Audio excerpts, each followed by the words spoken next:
Okay. Well, good afternoon, everyone. Welcome to this session of the EPA Alumni Association Academy. We're glad that EPA staff and other guests are joining us today. These Academy sessions are one of the things that the Alumni Association is doing now to share the experiences of everyone in the Alumni Association and elsewhere who work on environmental issues and keep us all up to date and informed. And I just want to let people know before we get into the session that people who have worked at EPA as federal employees for at least a year are eligible to join the Alumni Association when they leave the agency. But also a lot of people don't know that current EPA employees are also eligible to join if they are eligible to retire, either regular retirement or early retirement. So we welcome current EPA employees who are in that category, as well as those of us who have left the agency for various reasons. So with that, I'll again say welcome to this conversation with two of our eminent assistant administrators at EPA. We have Radhika Fox, who is the assistant administrator for the Office of Water, and Michal Freedhoff, who is the AA for the Office of Chemical Safety and Pollution Prevention. And I'll start with questions for the AAs, and on a lot of them, I'll ask the same question of both, and we'll just take turns, each AA giving her answer. But we'll try to save some time at the end of the session for any questions from those of you who are watching online that you can put in the chat room, and we'll have folks watching those questions as we go through the session. So again, thanks AA Freedhoff and AA Fox for joining us today. I know that people are really anxious to hear from you, to get to know you a little bit better, and what your current work is like at the agency, what your priorities are. Both of your bios were distributed with the announcements that went out for this session. So I'm going to skip the formal introductions and get into a question that relates a little bit to people getting to know you. And that is, tell us something about yourself that's not in your official bio that you think people might be interested in. And AA Fox, we'll start with you. Oh, well, I feel like Michal should answer. We should answer for each other. It'd be fun to see what you say. That works for me. If you want to do it. I mean, maybe one thing that I'll just say, that's something that folks might not be aware of, is, you know, I, like Michal, we were both day one appointees to the EPA, and but I moved from California for the job. So I ran the Office of Water from Pacifica, California, because we were, of course, in the pandemic. And I think one of the things that, as probably many of you know, is you develop wonderful friendships in these roles. And didn't know Michal before this, but she's become a dear friend over these last 2.5 years. So that is not in my bio, but Michal is who I call when I need a pediatrician recommendation, when I need where should I do my grocery shopping. She also guided me through the confirmation process because we did confirmation together. So that's something that's not in my bio. And I'll just add to that, you know, one of the things that we all did just to get to know each other when we first started was since we were all remote, was do these sort of one-on-one meetings every couple weeks. And ours quickly shifted to being walks or adult beverages. And that's pretty much where they still are, I would say. So, what else is in your bio? Okay, I'll do one that I don't think is in my bio. I actually graduated as a theater major from a high school for the performing arts. Oh. Well, and then if we're sharing majors, yeah. I majored in philosophy. And so from many directions, one ends up at the EPA. Interesting you should say that, because my next question is, I've seen that a lot of people have followed a lot of different paths to end up in a senior position at the EPA. And I wanted to ask you, which of your previous jobs, or it could be an avocation, you think prepared you best for the position that you're in now? So people might think Senator Markey, because that's who I was working for when we wrote TSCA and negotiated it, but it's actually more the EPW oversight role. And part of that is for two different reasons. One was that I was doing PFAS, which wasn't always oversight, but did kind of jump into a whole lot of cross agency and different statutes and how every law works differently a little bit. So that's one thing. But then the other thing, honestly, was, we doing the oversight of the Trump administration stuff. I made friends in a whole bunch of the NPMs at EPA. Many of them, told me things that were going on. Many of them helped me understand the significance or the implication or the process foul or, whatever the case may be, associated with a wide range of actions that have been taken across the agency. And so I feel like I actually learned more about the agency and how it operates in that Senate EPW oversight role. And, I think for me, I feel like I've gotten something out of all of my jobs that has led to things that help me in this role today. So, I feel like I've had a little bit of an unusual path to the EPA. Most of my career, I spent working on social and economic equity issues and really the role of infrastructure in shaping opportunity for people and for impacting communities, community revitalization. And so my background, like the through line really in my career, is working at the intersection of infrastructure and equity, starting in transportation and housing, and really only got into the water sector in 2011.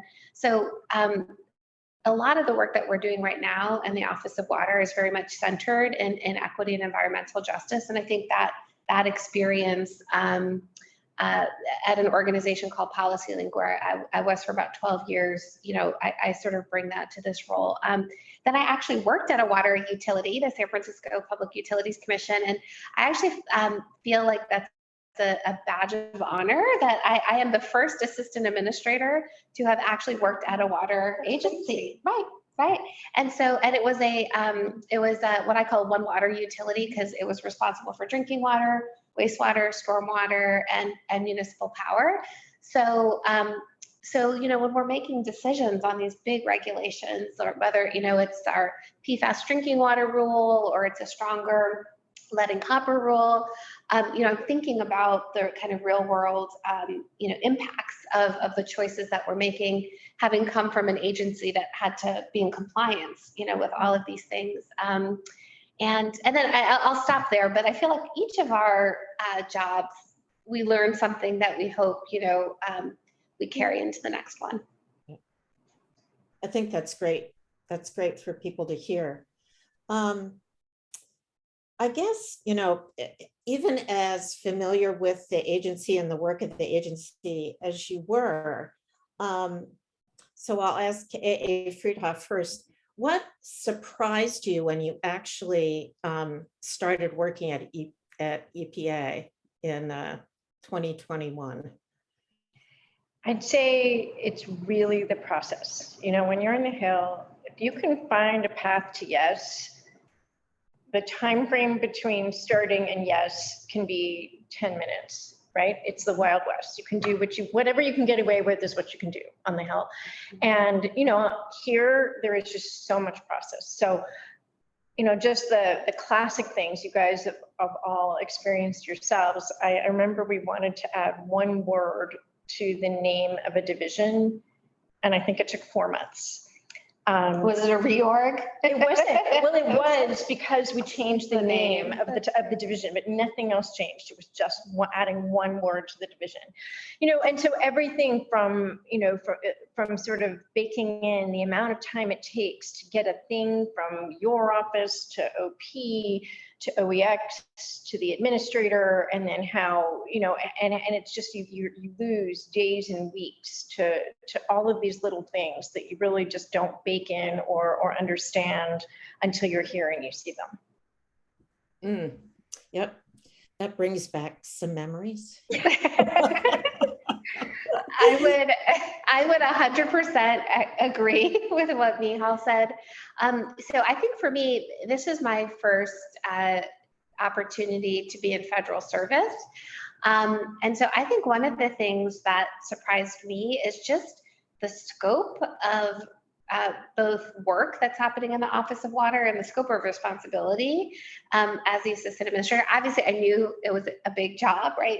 Major regulatory agenda, both a restoration agenda after the Trump administration, as well as affirmatively what the Biden-Harris administration is trying to work on. Of course, $50 billion in investment through the bipartisan infrastructure law. So I knew it was a big job, but it's quite amazing all the things that I didn't know.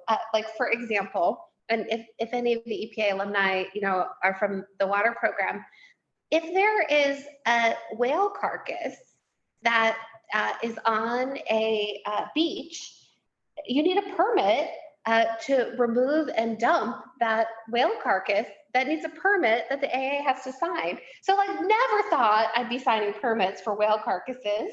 But just the scope of things that we take on as an agency. I highly recommend a trip to Exploding Whale Memorial Park. It's an actual place in Oregon where maybe the reason why you have to do some of those things is because someone once decided to blow up a whale with all of the things that it was a government decision and there's news clips on it, there's video on it, and it was pretty much epic. And so you have to go visit the park in Oregon. I'll be checking that out later today. Yeah. It's actually a great video to watch. There's a news broadcast that was live where it ended with people running for their lives. So anyway. You see why we're friends? Michal always has. Oh, it's great. Yeah. And right. The things that you will do that you never expected. Yes. So maybe getting into more serious stuff, maybe not. But so at this point in your tenure, what are your biggest challenges? And maybe we'll start with you, AA Fox. Sure.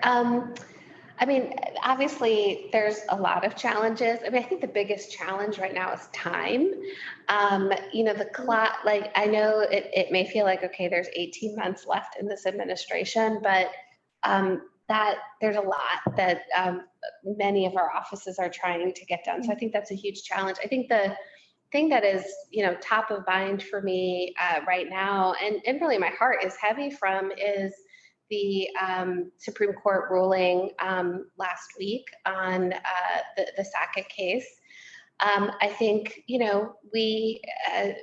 it is frankly a devastating decision for the EPA as far as the fundamental authority that we have under the Clean Water Act. So as folks may be aware, the Supreme Court has essentially taken away a longstanding test that we have had a significant nexus. And so, we're currently in a process of really understanding what that decision will mean for the EPA and its ongoing authority under the Clean Water Act, what it will mean for the really tremendous rule that went final in December, led by just a phenomenal team of career experts in the Office of Wetlands, Oceans, and Watersheds and the Water Law Office. And so that's, I think, a big challenge that is, not only about this moment and this administration, but the long-term work that the agency will be able to undertake to protect our nation's waters. Mm. Okay. And A. Freedhoff. Definitely time. And I'd say, you know, for me, I'm sure a lot of you have heard me talk about the money side a lot. And, you know, so President Obama's last budget request went in February or March of 2016. The new law wasn't enacted until June of 2016. So under TSCA, so there wasn't any Obama budget requests that talked about how the new law was supposed to be implemented and what the resources that would be needed were.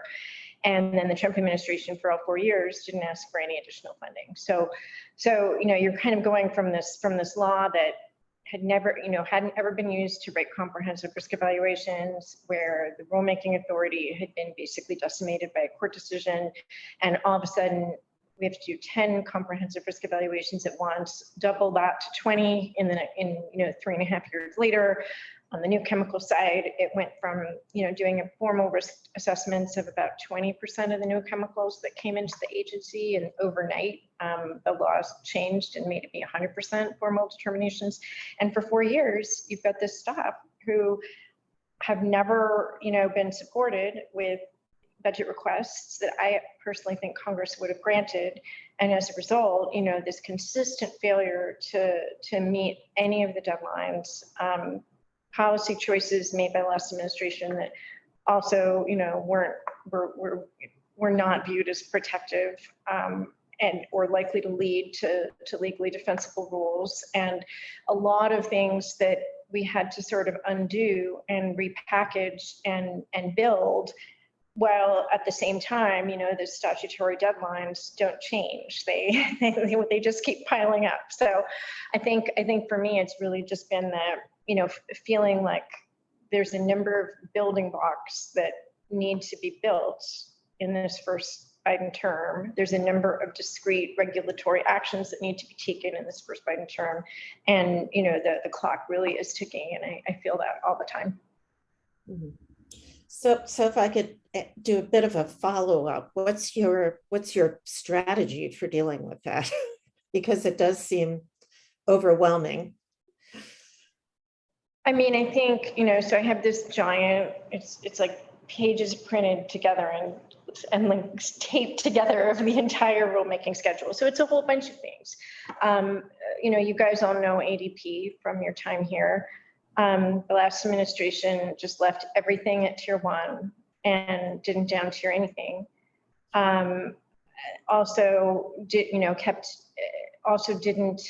do any delegations. So the most mundane task under Section 6 of TSCA has not been delegated permanently to anyone other than the administrator. So there's all of these sort of basic, what do you do to build the infrastructure of a new thing? What framework rules, you know, and so we're kind of I guess incrementally working away at those and trying to sort of set the law up for procedures and intra-agency processes that work. But at the same time, we're also kind of saying to other parts of the agency, you know, I get that you would like to have this much time to review our thing, but nah, not this time. So a lot of it is expediting. When it comes to the interagency review, it's a lot of bilaterals with other agencies that we know care about things before we even get to 12866. And so we're just trying to sort of spend the time to build the infrastructure while also getting the task over the finish line. It's hard. So. Yep. I understand that. Wish you the best. I really, really do. We're getting there. Yep. Excellent. And I know a lot of really good staff are helping you on that.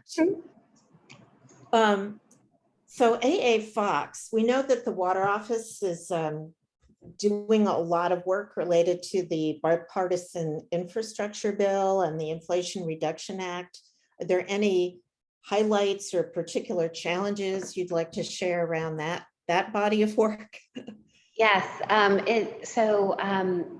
Under the bipartisan infrastructure law, EPA received $60 billion in funding, and about $50 billion of it came to the Office of Water to steward. So this is just kind of an incredible moment, a moment I honestly couldn't have imagined. But for context, and I'm sure you all are well aware of this, it's the single largest investment that the federal government has ever made in our nation's water system. So just hugely historic. I think some of the things that, from the very beginning, when we were honored with the opportunity to invest these resources, the career leadership and the appointee team, we had some clear sort of priorities that we wanted to make sure to do. So obviously, first, we wanted to steward these dollars without waste, fraud, and abuse, and make sure that, we implement well. Of course, that's sort of the baseline. But second, we wanted to make sure that we're not just putting more money through the system as it was, but what are our opportunities to also innovate and reform the system. So if you think about the fact that 80% of the dollars that we received are going through the state revolving loan fund, right? And we know that only less than 10% of communities have ever successfully accessed the state revolving loan fund program. That's a real problem, right? And making sure we deliver on, President Biden's commitment to making sure that really all communities can benefit from that investment. So we knew that we had to also do some policy reform work. And then three, we're deeply committed to making sure that all communities, especially disadvantaged communities, are able to access these dollars. And so how do we do that? So I think just a couple of highlights, things I'm really proud of, and we have an incredible team across the Office of Groundwater Drinking Water, Office of Wastewater Management, and the Office of Oceans, Wetlands, and Watersheds, which are the three offices that received bill funding. So I think one, just at the top line, in the first year alone, we got over $5 billion of funding out the door to almost every state, tribes, territories. So I think really successful in getting those resources out. But two, we have been, really clear and strong in kind of our guidance to the states around things like their definition of disadvantaged communities, and is it actually a disadvantaged community consistent with the Safe Drinking Water Act, the Clean Water Act, and being very, clear that that is something from an oversight perspective we're going to be looking at. And, pleased to report that, about 25 states have already changed their definition of disadvantaged communities in line with the guidance, that we sent out. So I think we've also been, for example, really trying to push the state SRF programs to be more transparent in, their timelines and the engagement process. And so, a number of those sorts of changes are happening. So I think really excited that there are some good, program improvements that are happening. So we're not just putting money through the system.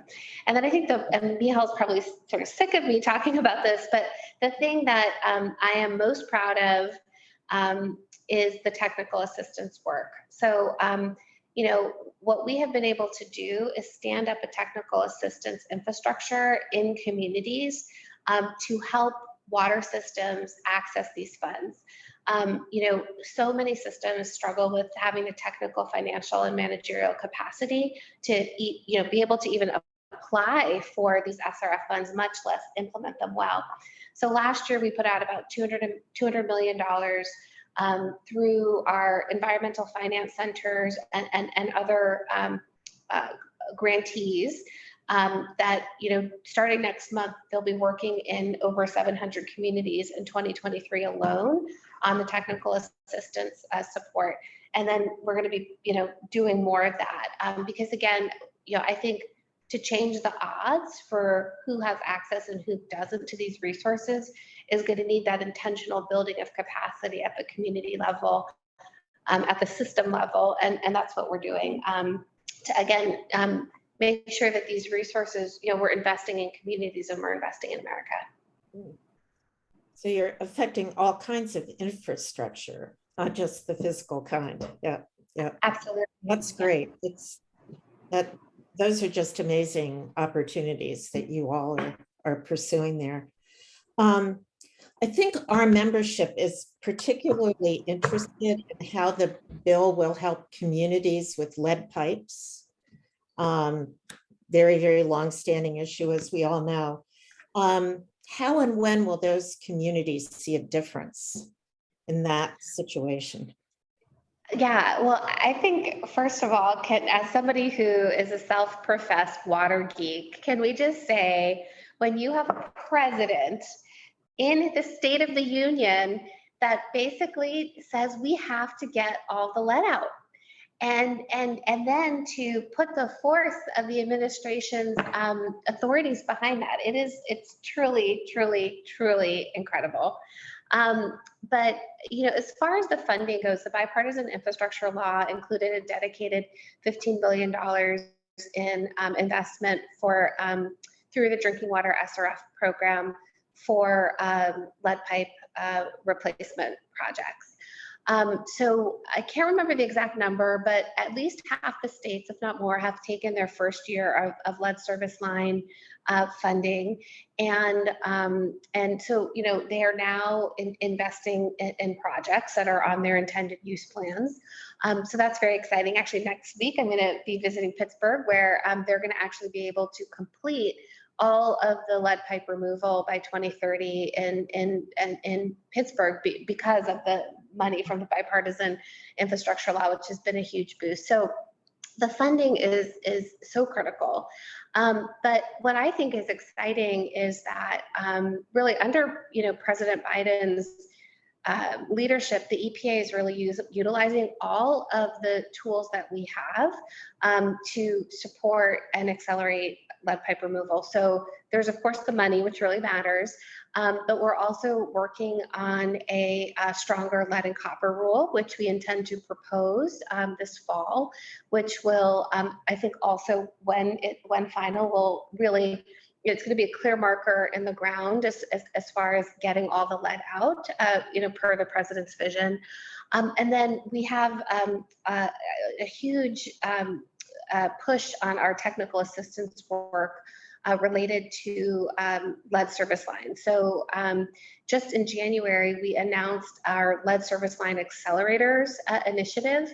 It's starting in 4 states, Pennsylvania, Wisconsin, New Jersey, and Pennsylvania, where we are working with the state to rapidly help 40 communities and across those 4 states in doing rapid inventory so they know where the lead is, helping them develop lead service line removal plans once they have those inventories, and then really thinking about the staging and sequencing of projects to then apply for those funds. So those are some of the things that we're working on.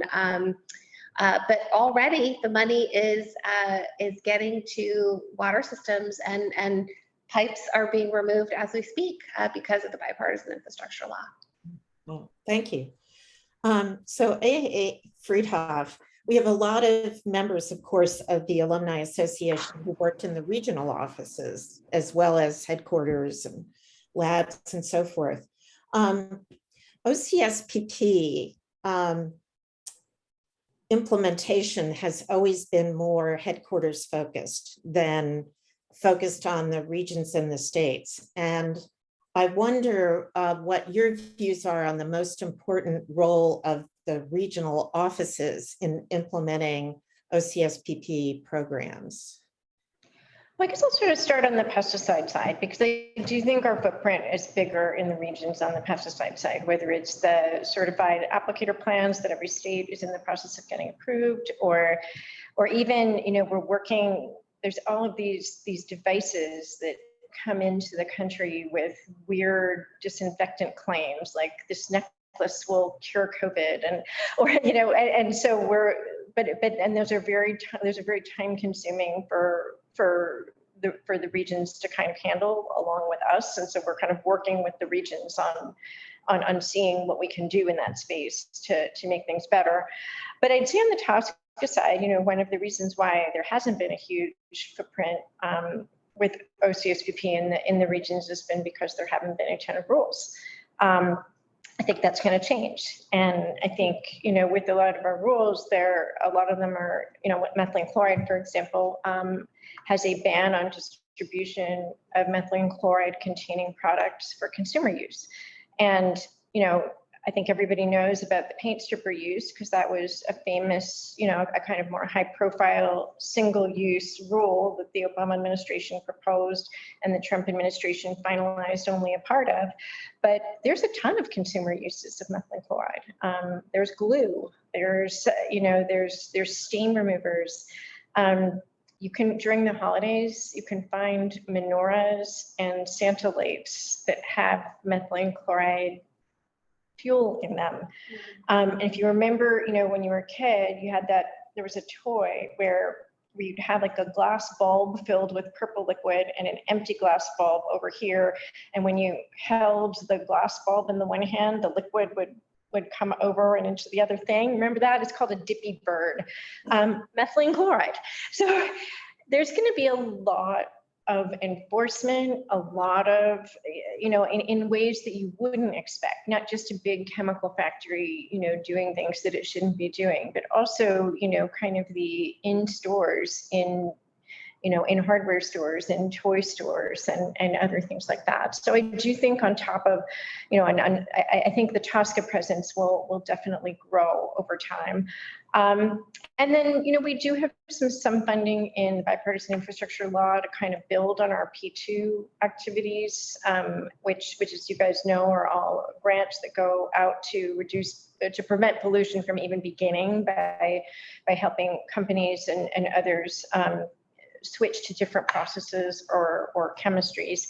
And so we have, I think, $100 million in the bipartisan infrastructure law that is focused very much on the disadvantaged community component. So P2, whether it's access to safer products or whether it's source reduction strategies in disadvantaged communities, there's some bipartisan infrastructure law funding that is growing the P2 footprint in the regions as well. Okay, thank you. Are there other things you would like to tell us about related to your work to support disadvantaged communities? I mean, you've talked about P2 and lead pipes and water supply and so forth. Are there other things that you just like the folks who are watching to know about? Yeah, so so the Trump administration's policy choice on TSCA was to not count breathing and drinking chemicals. So it basically eliminated most general population exposures or fence line community exposures from really being contemplated or addressed in the risk evaluations. And so on top of reversing that policy choice as a matter of policy, we're also building the scientific tools that the agency needs in order to sort of quantify that risk rather than just qualitatively talk about it, and also address it. And so some of that, I think there's an inherent tension when you've got these risk evaluations, take 3.5 years to do, and you can't possibly chase every molecule associated with every use of a chemical. And you can't calculate every single aggregate exposure, every single cumulative exposure, and ever meet that deadline. And the point of meeting the deadline is to get to the rulemaking part. And so the speed with which we do those risk evaluations is really very important. So we've been focusing a lot of our scientific energy in OCSPP in sort of developing that toolkit, both on the risk evaluation side, and then also, what are the things that we can do once we find out that there's risks, other than ban a chemical, other than air monitors, what are the things? And I think I think you'll see a bunch of that start to sort of trickle out in the next months or so. Okay, very encouraging. So AA Fox, is there something you want to add on that? Yeah, I think one thing that is so exciting about this EPA right now is how we're really thinking about disadvantaged communities, equity, environmental justice, across the agency, across our offices, across each of the regions. I think we have a wonderful leader in Administrator Regan. I think he is consistent, as Michal and I know, he is always pushing us on this.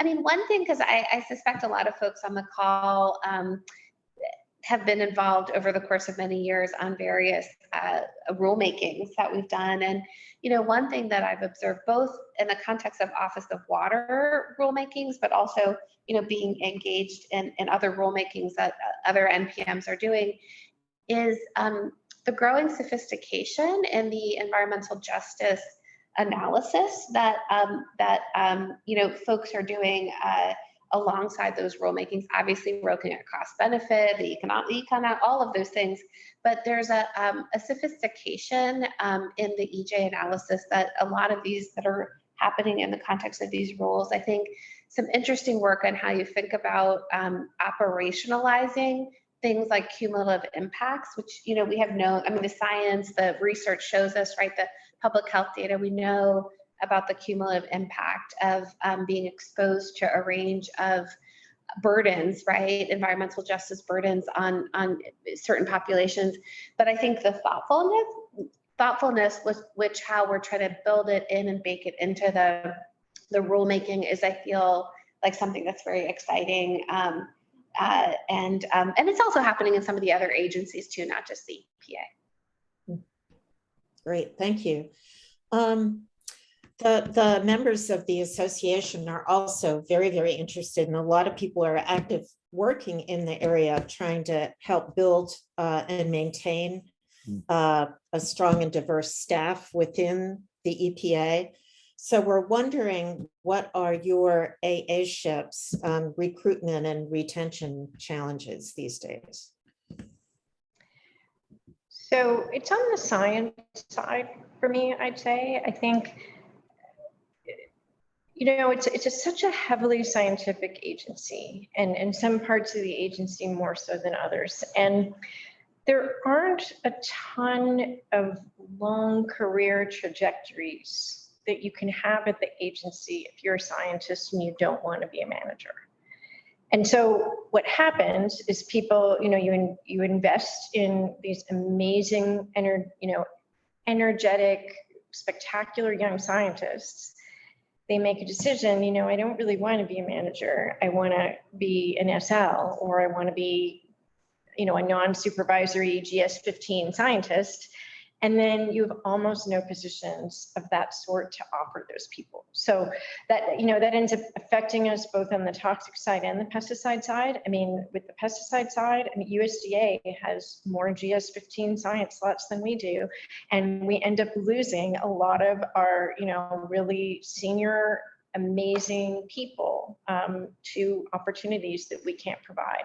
And so I do feel like there's it's just one example of some of these OPM driven personnel limitations that I really wish we could fix. A. Fox? I think probably a lot of the challenges that we have faced in recruitment and retention are very similar to the ones that you all probably experienced during your time at EPA. I just feel like they're on steroids now because, we're doing a lot of hiring in the Office of Water because of the bipartisan infrastructure law, and many of the challenges with shared services and all of those things are just on steroids because we're bringing in so many people. In the water sector right now too, and who would have thought we would have been in this position, but because of the significant investments that we're able to make, there's also just getting the talent. The private sector companies are taking folks from the states. The states, are struggling to, our co-regulators and having staff.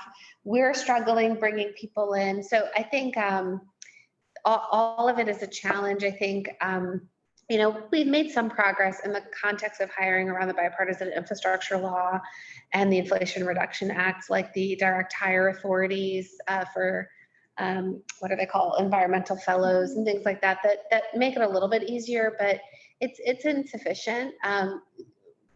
Especially how many folks we lost during the Trump administration, because we're both trying to hire back up for those core positions and then have all of these new positions associated with the infrastructure money.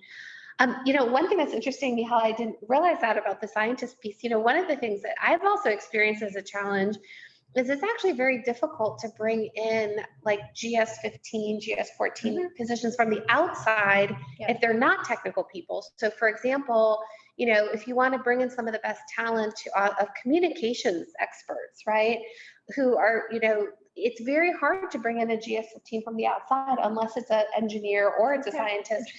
But I think in order to do our work well, we need all kinds of talent and expertise, the technical, the scientific, the communications, the finance, the HR and the management. I mean, all of the things that you need to, run an enterprise well. And it's hard to get some of those folks in. But one thing that I can say though is like the best part of the job is when you talk to some of the newer staff, the younger folks who have, and it's hard for people to get into EPA, like at the junior level, right? They are so excited. They're so full of promise. And how we keep them, how we grow them, how we help them, stay connected to purpose and to mission, even as they're reviewing grant applications, right? I think that's one of the challenges, and it's much harder with COVID. I mean, some of you have probably been, I see you on the line. I mean, I think some of you have probably, been in the building and it's a ghost town. It's a ghost town. And so, when you're somebody like me or Michal, where we have relationships, we have a network, right, of professionals that we knew before COVID, like we're fine.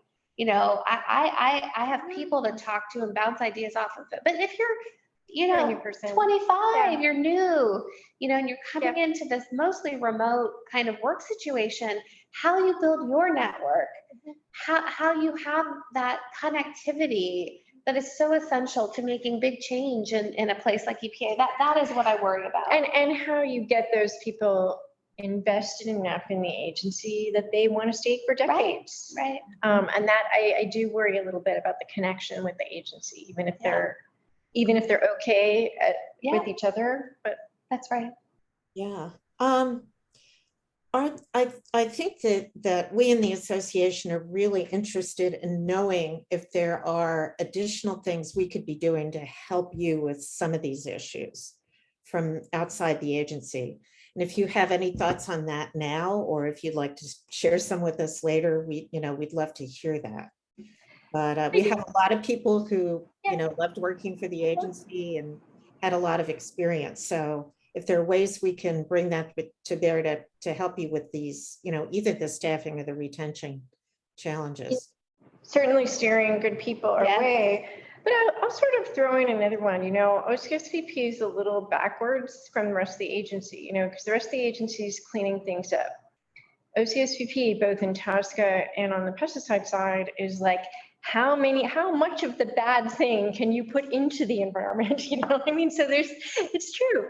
And so there's sort of and I find that with the stakeholder community, it's a very polarizing space. So if you find the chemical is dangerous, you have to ban everything about the chemical, or if you find the chemical is needed for, to grow corn, then you cannot possibly impose any limitations on how much of the thing can go on the corn, and so there's this purity attached to the way our actions are evaluated sometimes. And so I actually think having reality checks from people like you all who sort of know what the realm of the possible is and how nobody's going to get like a purple sparkly pony from the agency, and everyone's going to be a little, left a little unhappy, because fundamentally we're not going to ban every single use of every single chemical most of the time. And we're not going to, take away, a super high benefit pesticide from 100% of the people who need it most of the time. Mm-hmm. And, I would sort of add, like, tell the story. Mm-hmm. And I think that those of you who have been at EPA can be really wonderful translators of what we're trying to do. Michal knows that, one of my total pet peeves is like, getting fact sheets and press releases where like literally we're announcing something that is going to make a really big difference in people's lives. And you know, and that mom knowing she can turn on the tap and give her child a glass of water and know that it's safe to drink, right? That you can flush your toilet and know that that water is going to be cleaned and safely returned to the environment. But we don't talk about our work at EPA as being that foundational to the lives that people get to live, that the land that their children are playing on is safe, right? Like that is what the EPA is doing for the American people. And we don't talk about it in that way. And that is such a missed opportunity because this is the best place to work. I mean, who has more heart and more purpose than an EPA employee, right? And we suck, all of us. And it's almost like it's a badge of honor that we're talking about this stuff in a really technical way. And I tell my team, no, actually, if a taxpayer does not understand why waters of the United States actually matters to their daily life, if people don't understand that, we haven't finished doing our jobs, right? Because we are here to serve people, we're here to protect them, their families, and the way of life in this country. And so tell that story. Figure out how to tell it in a way that the person sitting next to you on the bus stop or your grandma at the dinner table, you know, can understand. I think we both work our communication staff. Yes, our communication. We're like, no. My most excited. So another thing is, Michal and I, our kids go to the same high school. They're in the same school district, and so super helpful for me when I moved from California. I got all the tips from Michal. But I was telling Michal, like one of my most favorite speaking engagement of the year has been talking to the AP Gov class that my daughter and the classes and I did AP Environmental Science the week after you, I think. And we talked about all kinds of things. And, and anytime your high school daughter is proud of you, it's like a good day. But one of the things that several of the boys that were in the class, and, it's a high school, I figured they're not listening to a word I say, like, they're just like, whatever, waiting for it to be over. So they said to the teacher, we had no idea that President Biden was doing all this good stuff. He's doing all this stuff to help us. And I was like, that's right. Like, we have to tell the story of our agency and our agency at this moment, because it is so essential. So you have given us an excellent challenge. Yeah. I think that is a great thing for us to, in the association to talk about and work on, because it's so important. And it is his struggle, because people feel like they have to explain and support, all the things that they're trying to do. But when it comes right down to it, people have to know, so what does this mean for me? Yeah. Thank you for that. I might ask one more question, and then I'll see if we have some questions from the audience. So it's obvious that the two of you work together really, really well, that you're partners in doing all of this work. I'm wondering about your programs.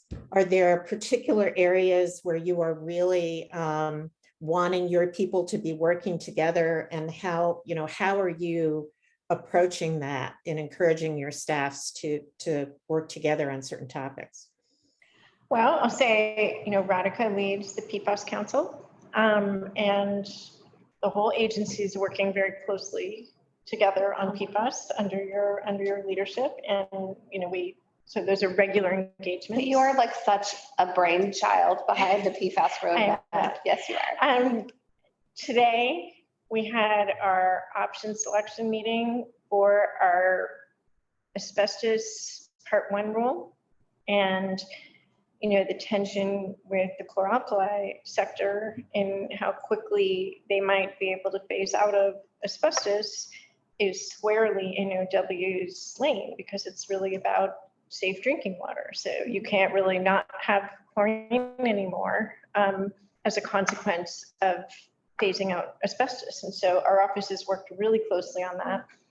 And then as a preview for you, I mentioned earlier that the last administration just didn't count drinking things as part of risk evaluations, and that necessitated a redo of the dioxane risk evaluation because the omission of the water pathways for dioxane, was too fatal a flaw to be able to move that one right into rulemaking. And so we're about to release our draft risk evaluation supplement for dioxane, and there will be a lot of OW conversations as part of that. I think they've already started, actually. So. Right.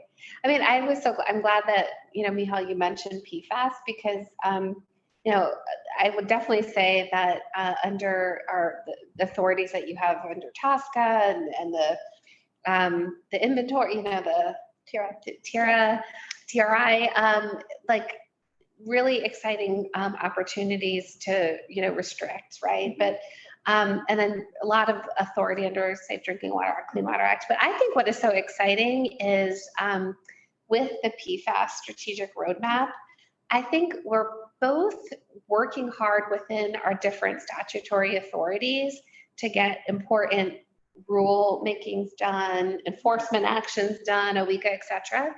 But then we're also thinking about the interconnections of these things in ways that are really exciting. And so if our folks aren't aware, we have this, I think, pretty comprehensive approach, see how much of it we can get done, but to restrict, really helping make sure that, PFAS don't enter the marketplace in the first place. Remediate, we know we need to clean up areas that have PFAS contamination.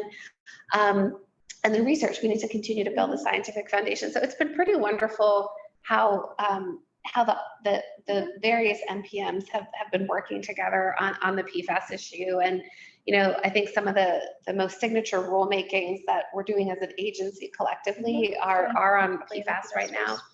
But then, besides how the offices are working together, like one thing I will just say, and I think this is probably something from your time at the EPA too, is like just the friendships that you have. I mean, Michal, it's similar to Joe Goffman, our AA for Air, like I can call them on anything, and just to, she doesn't need to be a water expert, but to just talk through strategy, talk through a challenge, whether it's on a personnel issue or getting through something through OMB. We've had too many conversations, to just have that friendship and that, being allies in the work. When the Sackett case came down on Thursday morning, Michal and Joe were two of the people I heard from first, not because Sackett particularly impacts them, it impacts all of us, but just to check in on each other. And that's very special, I think, too, and that camaraderie that we have. That's great. Very important. I mean, I think it was that made it hardest to leave the agency, is leaving all those colleagues and friends and in that atmosphere. So it's great to hear that that's still happening. I'm going to call for some quick comments from one of our people in the audience that sort of relates to the Alumni Association telling the story. If we have a few more minutes, Penny Fenner-Crisp, I think you wanted to make a remark. Yes, I did want to highlight the fact that the Alumni Association has been wanting to tell the story for quite a while, and in preparation for the never held on time 50th anniversary, quite a number of folks got involved and created the Half Century of Progress initiative, in which there are a series of documents that are on the Alumni Association webpage, but more importantly, they've been translated into PowerPoint and other presentations, and people like Stan and others who are teaching in universities and others of the alumni have been giving the talks in middle schools, high schools, various colleges, and even in some old retirement homes like I did 2 weeks ago. Oh, that's wonderful. That's wonderful. So that we are trying to get the word out on the accomplishments. Now, most of this has been geared to the first 50 years, and I know that I added some stuff to mine to talk about some things that are current, And I think probably others will do that as they go forward with their opportunities to have conversations too. Okay, thanks, Penny. I guess right now I'll turn to Mike Shapiro and to Beth to see if there are any questions that folks have submitted in the chat room that we'd like to ask. Is a sort of a question, an observation and a question about at least one of our alums feels that there's been a drop off in the participation of EPA staff in some of the local chapters of various professional organizations like some Federal Water Quality Association and others. And it was, I guess it was not so much a question other than, do you have any thoughts on what we might do to EPA employees? I know are very busy and often don't have time that perhaps they used to have for engaging in those kinds of activities. But are there ways we can help EPA employees engage more in some of the local professional organizations in their fields? Yeah, I mean, I don't think I've heard about that. Yeah, I haven't heard about it. I mean, happy to kind of check in with some of our staff. I mean, I think it might be just in general with COVID. Yeah, it might be a travel COVID thing. And then I will just say, I mean, people are busy. I have, I will say when you talk to the Office of Water Managers and deputy directors, office directors, they are very motivated right now. Mhm. They are like, this is a moment for us to really move our agenda. I think they're working too hard, way too hard, but I think that they see an administration that is very values aligned.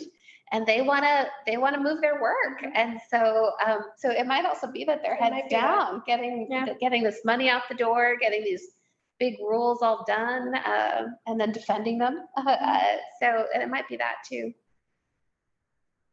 And there's a question that's a follow-up to your comments and your expressions of dismay on the Sackett decision. Is EPA planning to discuss with congressional committees the need to update the Clean Water Act in order to address some of the issues that have been raised by the Supreme Court decision? Yes, we are. And I should have asked in the beginning, I assume this is closed press, off the record discussion with EPA alumni. So that is, I think I see Beth nodding. But yes, Mike, obviously there's a lot to digest. It's very complicated. The considerations, across rulemaking, enforcement, short-term message to the regulated community about what this means, and absolutely speaking with congressional representatives will be part of that after DOJ and OGC we continue our deliberations.